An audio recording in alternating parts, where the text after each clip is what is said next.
A verdadeira história por trás de Ainda Estou Aqui, o concorrente ao Oscar que leva o Brasil a enfrentar seu passado sombrio. Quando o renomado autor brasileiro Marcelo Rubens Paiva começou a escrever sua memória de 2015, Ainda Estou Aqui, ele queria registrar a história de sua família enquanto sua mãe Eunice Paiva começava a perder a memória. Eunice, então com mais de 80 anos, vivia com Alzheimer há mais de uma década, o que a fazia esquecer seu passado como uma influente advogada e ativista de direitos humanos no Brasil. Grande parte de seu trabalho foi dedicado aos direitos indígenas, mas sua busca por justiça ao longo da vida era pessoal. Seu ex-marido e pai de Marcelo, Rubens Paiva, um engenheiro e ex-deputado, foi preso e desaparecido forçadamente em 20 de janeiro de 1971. Só décadas depois ficou claro que Rubens foi torturado e assassinado pela ditadura militar brasileira, que governou de 1964 a 1985. Seu corpo nunca foi encontrado. Através dessa lente familiar, a história de Marcelo Rubens Paiva também assumiu um significado maior em relação ao passado sombrio e, em grande parte, não discutido, do Brasil. O livro foi um best-seller nacional, mas agora a história da família Paiva ganhou projeção global com o aclamado filme Ainda Estou Aqui. O filme foi lançado nos Estados Unidos em 17 de janeiro desse ano, após sua estreia aplaudida e o prêmio de melhor roteiro no Festival Internacional de Cinema de Veneza. O filme foi adaptado do livro de Marcelo por seu amigo Walter Salles, um dos cineastas mais famosos do Brasil, conhecido por Diários de Motocicleta, o primeiro longa-metragem brasileiro de Salles em 16 anos e seu primeiro filme em mais de uma década. Ainda Estou Aqui entrou na discussão dessa temporada de premiações. Em 5 de janeiro, venceu um dos 2 Globos de Ouro, para os quais foi indicado. Melhor atriz em filme dramático para Fernanda Torres. Ela superou Nicole Kidman, Angelina Jolie e Kate Winslet para se tornar a primeira atriz brasileira a ganhar esse prêmio. 25 anos depois de sua mãe, Fernanda Montenegro, que interpreta uma versão mais velha de Eunice no filme. Fernanda foi indicada na mesma categoria por outro filme de Walter Salles, Central do Brasil. O filme retrata a vida idílica da família Paiva na praia de Ipanema, no Rio de Janeiro, no início dos anos 70, enquanto ao fundo a polícia militar reprimia grupos guerrilheiros de esquerda que resistiam à ditadura. A alegria da família é brutalmente interrompida pela prisão domiciliar de Rubens pelos militares em 1971, devido a suspeitas de ligação com esses grupos. Eunice, apresentada aqui por Fernanda Torres, e uma de suas 4 filhas são então presas e interrogadas. Após sua libertação e durante o desaparecimento contínuo de Rubens, Eunice começa uma luta de décadas pela verdade sobre o que aconteceu com seu marido. O filme salta para 1996, quando ela finalmente recebe a certidão de óbito de Rubens, e depois salta para 2014, quando Eunice, então com 85 anos, só se lembra vagamente de seu passado. Até o final de dezembro de 2024, mais de 3 milhões de pessoas haviam assistido a Ainda Estou Aqui nos cinemas brasileiros, gerando uma receita de 11 milhões de dólares em bilheteria nacional e tornando o filme de maior sucesso de Salles no país após uma carreira de 3 décadas.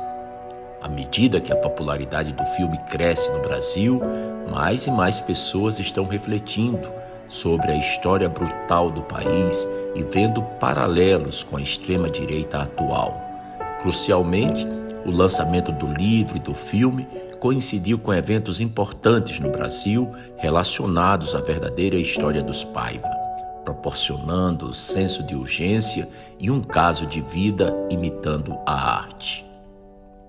É um filme sobre o passado e o presente do Brasil. Enquanto Marcelo Paiva escrevia seu livro, a Comissão Nacional da Verdade foi lançada no Brasil pela ex-presidente Dilma Rousseff, que também foi presa e torturada durante o regime militar, para investigar crimes contra a humanidade cometidos durante a ditadura. Foi esse o objetivo da Comissão Nacional da Verdade.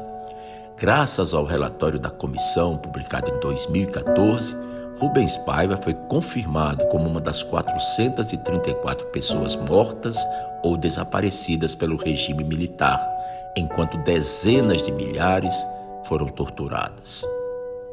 Percebi que minha mãe estava perdendo a memória enquanto o Brasil discutia sua própria memória, disse Paiva à Time. Foi um paralelo e paradoxo muito estranho de se escrever. No início desta jornada, pensei que estaríamos oferecendo uma reflexão sobre o passado para melhor entender onde nós estamos, disse Walter Salles à Time.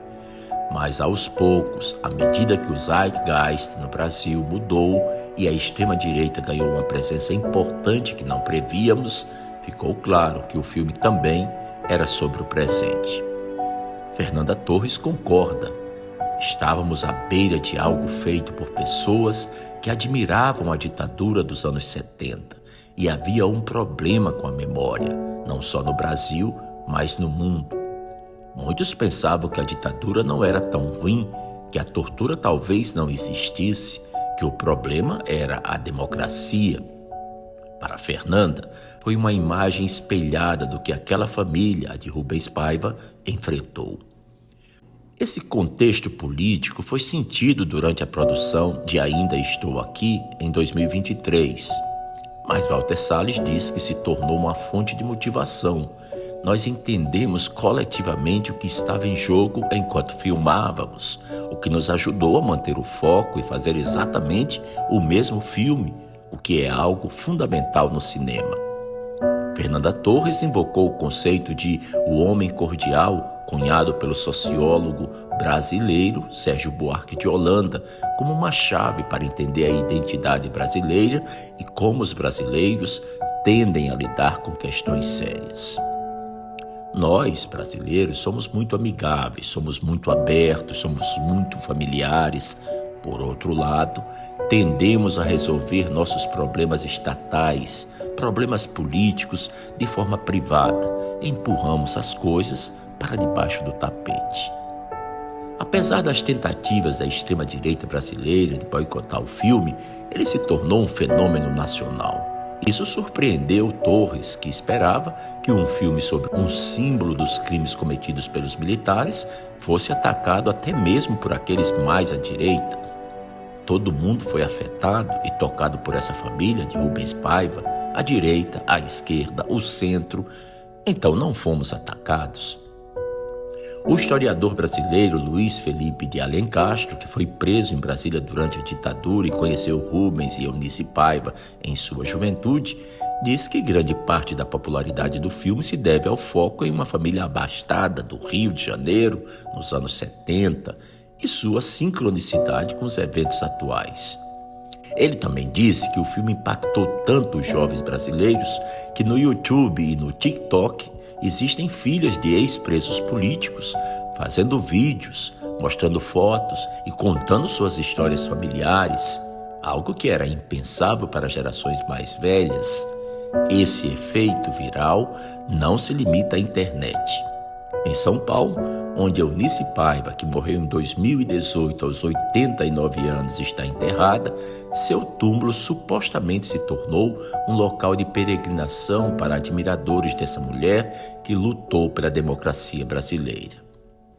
Minha mãe transgrediu o estereótipo de viúva para se tornar uma heroína e construiu uma nova personalidade, uma nova persona como advogada, diz o escritor Marcelo Paiva. O aclamado escritor brasileiro é o único filho homem dos 5 filhos que Eunice criou sozinha após o desaparecimento de Rubens, enquanto se tornava uma advogada de direitos humanos.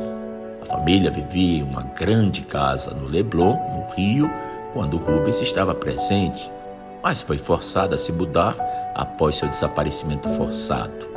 Como sua morte só foi oficializada em 1996, 25 anos depois, Eunice não pôde acessar suas contas bancárias nem vender seus pertences para sustentar a família. Todo o elenco e a equipe ficaram impressionados com a vida de Eunice. Para Fernanda Torres, o objetivo era fazer um filme do qual ela se orgulharia. Ainda Estou Aqui alterna entre uma inocência bela no Rio e um luto suspenso após o desaparecimento de Rubens. Walter Salles era amigo de infância dos filhos dos Paiva e se lembra de passar tempo com eles no final dos anos 60 em sua casa muito luminosa na praia, onde as janelas e portas estavam constantemente abertas, a discussão política era livre e a música constante.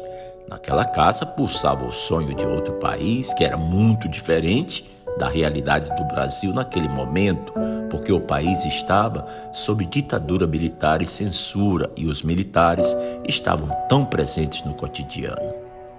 Tanto no Brasil quanto nos Estados Unidos, há uma linha muito tênue entre uma ditadura e uma democracia, disse Marcelo Paiva. Felizmente resistimos, mas não sei por quanto tempo, mas o filme é importante para criar um senso de responsabilidade na população sobre o futuro. Um filme pode ajudar um país a confrontar seu passado sombrio? Provavelmente não completamente, mas Walter Salles certamente acredita que a cultura pode desempenhar um papel nessa discussão. Existe uma vitalidade no cinema brasileiro e na arte em geral que é desencadeada pelo desejo de oferecer uma reflexão sobre nossa própria identidade. E esse filme faz parte disso, desse quadro maior, disse ele. Ele não está sozinho.